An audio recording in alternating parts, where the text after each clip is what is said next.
बिस्मिल्लाहिर्रहमानिर्रहीम। अस्सलामु अलैकुम। डियर स्टूडेंट्स, कैसे हैं आप सब? मैं हूं वकार अरशद, आपका बायोलॉजी टीचर। आइए आज के लेक्चर को डिस्कस करने के लिए मूव करते हैं व्हाइट बोर्ड की तरफ। Dear students, recall your memory. Previous lecture में हम एक्सरसाइज को डिस्कस कर रहे थे। एक्सरसाइज में शॉर्ट क्वेश्चंस हमारा मौजू थे और शॉर्ट क्वेश्चंस जो कि एक्सरसाइज में पूछे गए हैं, इसी सिलसिले को आज हमने आगे कंटिन्यू करना है।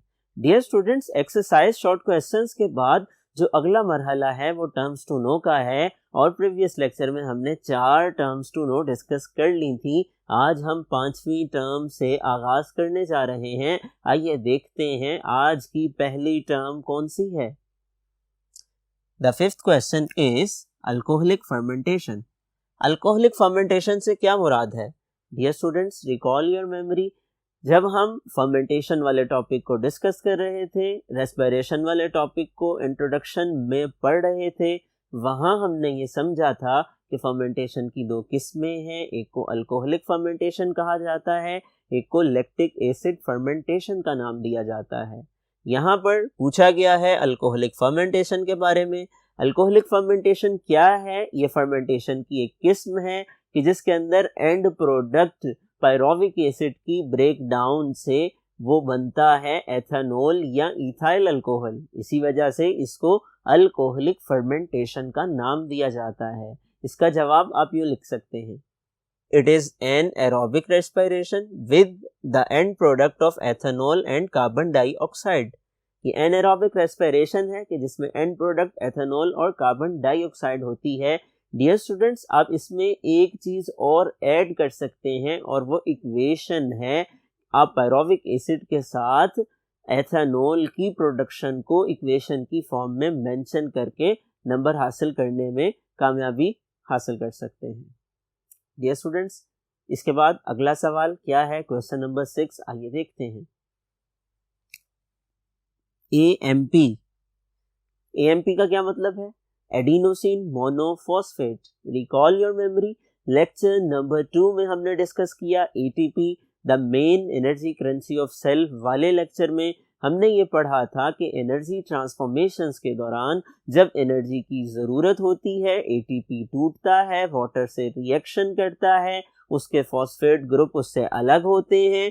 ATP से जब पहला फॉस्फेट अलग होता है वो ADP बना देता है और ADP से जब दूसरा फॉस्फेट अलग होता है वो AMP में तब्दील हो जाता है, जो कि एडिनोसिन मोनोफॉस्फेट कहलाता है। इसका जवाब आप यूँ लिख सकते हैं, it is a nucleotide named as adenosine monophosphate formed by hydrolysis of ADP during energy transformations। ये स्टूडेंट्स, यहाँ पर भी आप इक्वेशन ऐड करके नंबर हासिल कर सकते हैं। अगर आप इक्वेशन भी साथ लिखते हैं तो ये मजीद श्योरिटी वाली बात होगी कि आपके नंबर एग्जामिनर कहीं से भी डिडक्ट नहीं कर सकता। और वो इक्वेशन आप यूँ लिखेंगे, ADP plus water it gives us AMP, और उसके साथ 7.3 किलो कैलोरी पर मोल एनर्जी रिलीज होती है। डियर स्टूडेंट्स, नेक्स्ट टर्म क्या है? आइए देखते हैं। Question number 7, anabolism. एनाबोलिज्म से क्या मुराद है? Recall your memory. हम डिस्कस कर चुके चैप्टर नंबर 6 में मेटाबॉलिज्म की 2 किस्में हैं। एक को एनाबोलिज्म कहते हैं, एक को कैटाबोलिज्म का नाम दिया जाता है। एनाबोलिज्म की बात की जाए तो ये मेटाबॉलिज्म की वो टाइप है कि जिसके अंदर छोटे यूनिट्स मिलते हैं, छोटे मॉलिक्यूल्स मिलते हैं और एक बड़ा मॉलिक्यूल बनाते हैं। इसका जवाब आप यूँ लिख सकते हैं, it is a type of metabolism in which there is formation of a large molecule by the combination of smaller subunits। Dear students, इसमें आप एग्जाम्पल मेंशन कर सकते हैं, फोटोसिंथेसिस जैसा कि यहाँ पर लिखा है। इसके साथ आप इक्वेशन भी लिख सकते हैं, कार्बन डाइऑक्साइड और water in the presence of sunlight and chlorophyll मिलते हैं, ग्लूकोज और ऑक्सीजन प्रोड्यूस करते हैं। डियर स्टूडेंट्स, यहाँ पे कार्बन डाइऑक्साइड और वाटर 2 छोटे मॉलिक्यूल हैं, ये मिलके एक बड़ा मॉलिक्यूल ग्लूकोज बनाते हैं। आइए देखते हैं अगला सवाल क्या है। Dear students, next question is 8 anaerobic respiration. Anaerobic respiration से क्या मुराद है? Dear students, recall your memory. हमने डिस्कस किया था रेस्पिरेशन की दो टाइप्स हैं, एक को एरोबिक और एक को एनएरोबिक कहा जाता है। नाम ही से जाहिर हो रहा है एन और एरोबिक। एन जब पहले आ गया तो इसका मतलब without air, without oxygen, in the absence of oxygen, यानी रेस्पिरेशन की वो किस्म जो कि ऑक्सीजन की गैर मौजूदगी में होती है, एनएरोबिक रेस्पिरेशन कहलाती है। इसका दूसरा नाम फर्मेंटेशन भी है और इसकी फर्दर टू टाइप्स हैं, एक को अल्कोहलिक फर्मेंटेशन कहते हैं, एक को लैक्टिक एसिड फर्मेंटेशन का नाम दिया जाता है। डियर स्टूडेंट्स, इस अमल के दौरान ग्लूकोज नामुकम्मल तौर पे ब्रेक डाउन होता है और उससे सिर्फ 2 ATP बनते हैं और एंड प्रोडक्ट या तो अल्कोहल होती है या लैक्टिक एसिड होता है। इसका जवाब आप यूं लिख सकते हैं, it is a type of respiration that occurs in the absence of air, for example alcoholic fermentation. Dear students, next term क्या है आइए देखते हैं। Question number 9, ATP। ATP से क्या मुराद है? ATP is basically the main energy currency of all living cells. Dear students, ATP is a nucleotide and it has 3 subunits. We have already discussed in lecture number 2. हमने ये समझा था कि ATP में एक 5 कार्बन राइबोज शुगर है, एक double ring वाली नाइट्रोजन बेस एडिनिन है और 3 फॉस्फेट ग्रुप पाए जाते हैं। इसका जवाब आप यूं लिख सकते हैं, it is the main energy currency of cell that is a nucleotide with ribose sugar, adenine and phosphate groups. Dear students, next term क्या है आइए देखते हैं। Question number 10, autotrophic. ये एक टर्म है जो कि यहाँ पे पूछी गई है। ऑटो का मतलब ऑटोमेटिक से लिया गया है, ट्रॉफिक का लफ्ज इस्तेमाल होता है फूड रिलेशंस के हवाले से। डियर स्टूडेंट्स, ऑटोट्रॉफिक उन जानदारों को कहा जाता है जो अल्लाह ताला की तरफ से इस सलाहियत के हामिल होते हैं कि वो अपनी खुराक खुद तैयार कर सकते हैं, और इसकी एग्जाम्पल तमाम प्रोड्यूसर्स हैं जो फोटोसिंथेसिस के अमल के ज़रिए अपनी खुराक तैयार करते हैं। इसका जवाब आप यूँ लिख सकते हैं, It is a term used to describe the ability of an organism to manufacture her own food, for example plants. Dear students, next question क्या है आइए देखते हैं। Question 11, Bioenergetics। Bioenergetics से क्या मुराद है? Bioenergetics की डेफिनेशन चैप्टर नंबर 7 के बिल्कुल फर्स्ट में हम ये डिस्कस कर चुके हैं कि वो ब्रांच बायोलॉजी की कि जिसके अंदर हम एनर्जी की ट्रांसफॉर्मेशंस को पढ़ते हैं, एनर्जी के एक हालत से दूसरी हालत में तब्दील होने को पढ़ते हैं, वो बायो एनर्जेटिक्स कहलाती है। इसका जवाब आप यूँ लिख सकते हैं, it is the branch of biology which deals with energy transformations and energy relationships in living organisms. ये बायो की वो ब्रांच है कि जिसके अंदर हम एनर्जी की एक हालत से दूसरी हालत में तब्दीली को पढ़ें और एनर्जी रिलेशनशिप्स को पढ़ें जानदारों के जिस्म के अंदर। डियर स्टूडेंट्स, नेक्स्ट क्वेश्चन क्या है, नेक्स्ट टर्म क्या है आइए देखते हैं। Question number 12, Calvin cycle. Calvin cycle से क्या मुराद है? रिकॉल योर मेमोरी, यादाश्तों को ताज़ा कीजिए। हमने प्रीवियस लेक्चर में ये डिस्कस किया था कि Calvin cycle is basically an other name used for dark reaction. Dear students, dark reaction is the second step of photosynthesis in which carbon dioxide reduced with the help of ATP and NADH and convert into glucose. आप इसका जवाब यूँ लिख सकते हैं, It is the step of photosynthesis in which carbon dioxide is reduced to glucose using ATP and NADH and is known as dark reaction. ये photosynthesis का एक मरहला है जिसमें कार्बन डाइऑक्साइड रिड्यूस हो जाती है ग्लूकोज में ATP और NADH को इस्तेमाल करके, और इसको डार्क रिएक्शन भी कहा जाता है। डियर स्टूडेंट्स, नेक्स्ट क्वेश्चन आइए देखते हैं। Question 13, chlorophyll. क्लोरोफिल किसको कहा जाता है? Recall your memory, role of light in photosynthesis में हमने डिस्कस किया था कि क्लोरोफिल दरअसल फोटोसिंथेटिक पिगमेंट है। पिगमेंट वो मादे जो कि रंग को जज़ब करते हैं। फोटोसिंथेटिक पिगमेंट का मतलब वो पिगमेंट्स हैं जो फोटोसिंथेसिस में हेल्प करते हैं और ग्रीन कलर को एब्जॉर्ब करने में या ब्लू कलर को एब्जॉर्ब करने में हेल्प आउट करते हैं ताकि फोटोसिंथेसिस का अमल मुमकिन हो सके। डियर स्टूडेंट्स, फोटोसिंथेटिक पिगमेंट की डेफिनेशन या क्लोरोफिल की डेफिनेशन आप यूं लिख सकते हैं, It is the photosynthetic pigment present in chloroplast of plant cell and help in photosynthesis।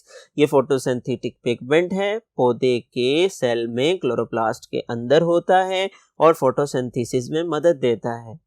Dear students, next question क्या है आइए देखते हैं।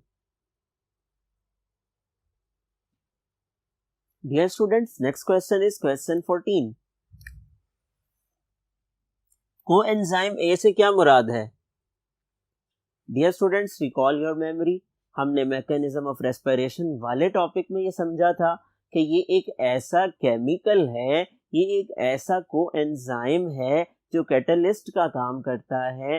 3 कार्बन वाले पायरोविक एसिड को तोड़ देता है 2 कार्बन वाले एसिटाइल को ए में। इसका जवाब आप यूं लिख सकते हैं, It is an example of a catalyst that convert pyruvic acid into a 2 carbon compound acetyl CoA।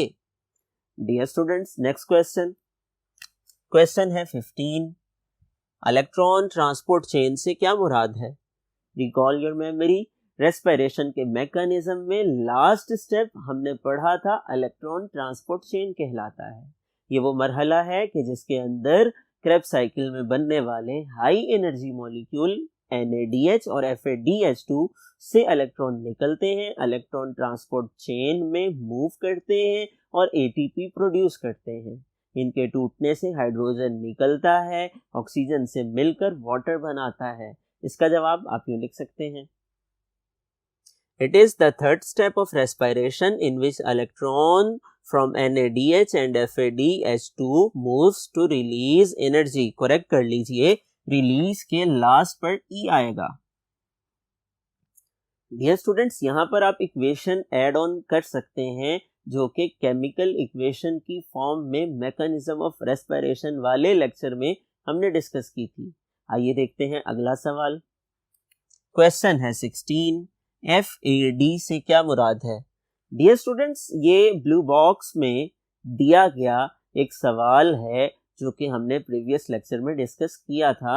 FAD दरअसल एक कोएंजाइम है, इसका पूरा नाम फ्लेविन एडेनिन डाई न्यूक्लियोटाइड है और ये जब हाइड्रोजन से मिलता है FADH2 में तब्दील हो जाता है जो कि एक हाई एनर्जी मॉलिक्यूल है। डियर स्टूडेंट्स, इसका जवाब आप यूं लिख सकते हैं, It is a coenzyme named as flavin adenine dinucleotide and take part in respiration। ये ऐड कर सकते हैं आप कि ये रेस्पिरेशन में भी हिस्सा लेता है। डियर स्टूडेंट्स, इसके बाद अब हम मूव करते हैं नेक्स्ट क्वेश्चन की तरफ। क्वेश्चन 17। ग्लाइकोलिसिस सादा सा सवाल है, पूछा गया है ग्लाइकोलिसिस से क्या मुराद है। ये भी रेस्पिरेशन के मैकेनिज्म का पहला स्टेप है। डियर स्टूडेंट्स, नाम ही से जाहिर हो रहा है, ग्लाइको का लफ्ज ग्लूकोज के लिए है, लाइसिस का मतलब ब्रेक डाउन है। वो पहला मरहला रेस्पिरेशन का जिसमें 6 कार्बन वाला ग्लूकोज 3 कार्बन वाले पायरोविक एसिड में टूटता है, ये ग्लाइकोलिसिस कहलाता है। इसका जवाब आप ये लिख सकते हैं, It is the first step of respiration। ये रेस्पिरेशन का पहला मरहला है in which glucose breaks into pyruvic acid in cytoplasm, जिसमें ग्लूकोज पायरोविक एसिड में टूट जाता है और ये अमल साइटोप्लाज्म में होता है। डियर स्टूडेंट्स, आइए देखते हैं अगला सवाल। नेक्स्ट क्वेश्चन है क्वेश्चन 18। क्रेब्स साइकिल से क्या मुराद है? ये भी क्रेब्स साइकिल जो पूछी गई है वो ही क्रेब्स साइकिल है जो कि रेस्पिरेशन का पार्ट है। रेस्पिरेशन का दूसरा मरहला क्रेब्स साइकिल कहलाता है उस साइंटिस्ट के नाम पर जिसने इसे सबसे पहले ऑब्जर्व किया था। डियर स्टूडेंट्स, ये दूसरा मरहला है रेस्पिरेशन का कि जिस दौरान में एसिटाइल को ए टूटता है, कार्बन डाइऑक्साइड बनाता है, ATP बनती है और NADH FADH2 प्रोड्यूस होते हैं जो कि हाई एनर्जी मॉलिक्यूल हैं। इसका जवाब आप ये लिख सकते हैं। It is the second step of respiration in which acetyl-CoA reduces to carbon dioxide and ATP, NADH, FADH2 releases. Dear students, इसमें आप इक्वेशन B ऐड ऑन कर सकते हैं इस स्टेप की। आइए देखते हैं अगला सवाल। क्वेश्चन नंबर 19 आज के लेक्चर का आखिरी सवाल है और सवाल पूछा गया है लैक्टिक एसिड फर्मेंटेशन से क्या मुराद है। डियर स्टूडेंट्स, इंतहाई आसान सवाल है, जवाब भी उतना ही आसान है। ये फर्मेंटेशन की एक किस्म है जिसको एनएरोबिक रेस्पिरेशन कहते हैं। इस दौरान में ग्लूकोज की इनकम्प्लीट ऑक्सीडेशन होती है और पायरोविक एसिड तब्दील हो जाता है लैक्टिक एसिड में। इसका जवाब आप ये लिख सकते हैं। It is an example of fermentation in which the end product from breakdown of glucose is lactic acid. Dear students, यहाँ पर आप ये इंफॉर्मेशन भी ऐड ऑन कर सकते हैं। लैक्टिक एसिड फर्मेंटेशन इंसानों में सोर्स ऑफ एनर्जी है ड्यूरिंग हार्ड एक्सरसाइज। ये वो सवालात थे जो कि आज हमने यहाँ पर समझने की कोशिश की। डियर स्टूडेंट्स, ये तमाम सवालात अहम हैं, इसमें से कोई भी सवाल गैर अहम नहीं है और मुझे यकीन है आपने तमाम सवालात समझ लिए हैं और समझने के बाद अब आपने इन सवालात को याद कर लेना है और याद करने के लिए अपनी नोटबुक पे नोट डाउन लाजमी करना है। डियर स्टूडेंट्स, मुझे उम्मीद है आप टीचर की इंस्ट्रक्शंस को फॉलो करेंगे और इम्तिहानात में अच्छे नंबर हासिल करेंगे। अगले लेक्चर तक अपना ख्याल रखिएगा। अल्लाह हाफिज़।